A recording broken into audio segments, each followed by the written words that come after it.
All right, this is my dramatic recording for you. I'm using my Zoom H4n Pro, connected to an AKG D890. Make out Pyro.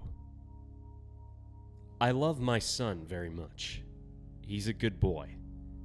A damn boy. I've known my boy for almost 2 years now. 2 years of eager, strenuous, aching sexual tension. And yet, such tension will soon resolve. Such tension will soon resolve. I woke this morning with lust in my heart and determination in my groin. My woeful son resides merely 1,000 miles away down south. My southern boy, my cowboy. The distance only proves to be a small obstacle, for I have spent the last year and a half saving my funds, saving every dime, missing many months of rent, and going many long days without food. Nothing short of absolutely worth it. Why? To book a flight. A trip to soar mouth-wateringly across the country to hopefully get the chance to see my son. To see his beautiful, dry skin. His dry, wonderful face.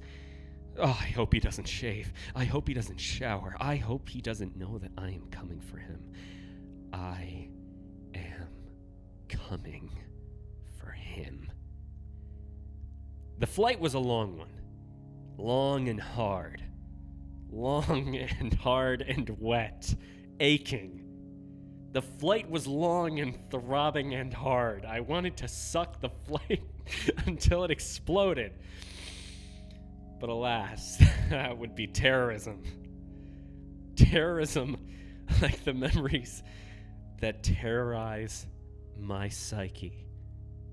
Memories of my youthful, pungent boy. There we were, just the two of us, at a local playground. He yipped happily, gleefully, as I pushed him on the swing set.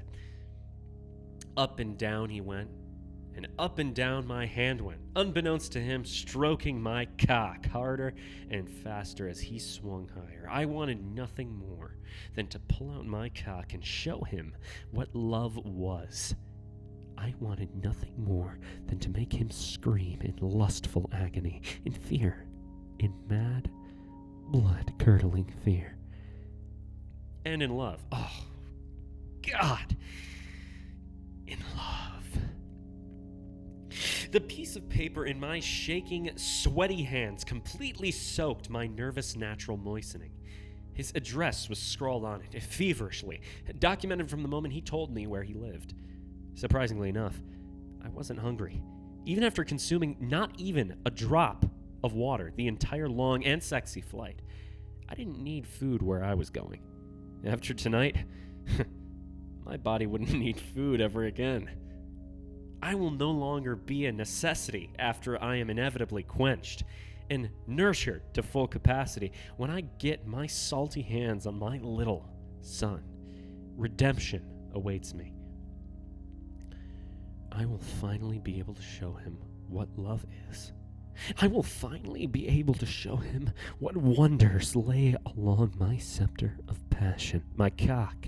I wonder if he's thinking of me.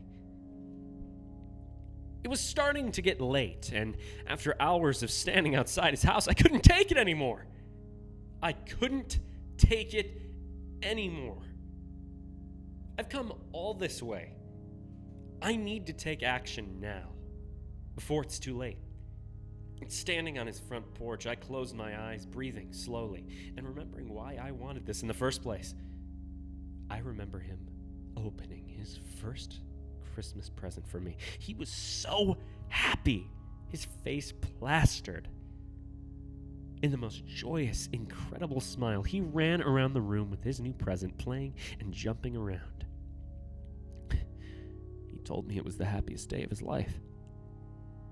Tears rolled down his still smiling face, telling me he loved me and he knew that together, everything was going to be okay. His present, of course, was anal beads. I kicked in his door and ran into the living room where he was watching TV. He was startled and let out a shrill scream before pausing and realizing who stood before him. A moment passed and a single tear fell along his cheek. His lips were trembling. He finally managed to let out a, "I want this."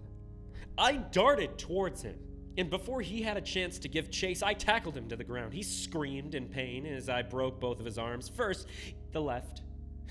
He shrieked in agony. Then the right. I pulled out a loaded gun and held it to his head. My blood pumped with adrenaline as I undid my pants, then ripped off his boxers. Without preparation or lube, I started fucking his unshaved, unshowered ass. He went into shock while I fucked him without mercy. I leaned down and whispered in his ear, "This is what love is." After an hour of unrelented ass fucking, he regained consciousness and started crying. "What took you so long, Father?" he smugly questioned before throwing up his dinner onto the floor. "Are you trying to make me come already?" I spat back at him. He looked at me as I continued punishing his ass. "What's the gun for? The only way you can get hard these days?" I'm glad he asked. "While holding a gun against your head surely helps maintain my erection, all I need is you in my eye line to get hard. No, the gun is here. Because when I'm done fucking you, I'm gonna kill you. And then kill myself." "Is that a promise?" he asked. He really knew how to get me going. I pulled my now shit-covered cock from his unwiped and probably never wiped asshole. I flipped him over onto his back, demanding he open his mouth wide. He gave in to my demands and I started pissing. A dehydrated, stinging piss that caught the light as it went from my urethra into his mouth, casting an orange glow onto the wall. It was really quite beautiful. And even more beautiful, he swallowed every drop. "Taste good, boy?" I laughed.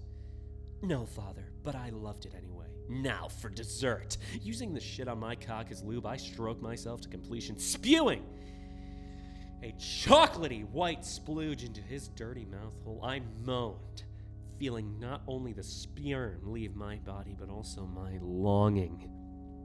My desire had been fed. My soul had left my body and gone to heaven. He gagged, struggling to swallow my liquid love. But ultimately, he managed to get it all down. And with a smile on his face. "That was so yummy, Father. Now is it my turn to come?" 3 9mm rounds into his head and chest, and he was dead. The sun met the horizon, and there, sitting out in my son's backyard, 1,000 miles from home, under a wise old tree, yellow and red leaves falling around me, I had finished watching my last sunset.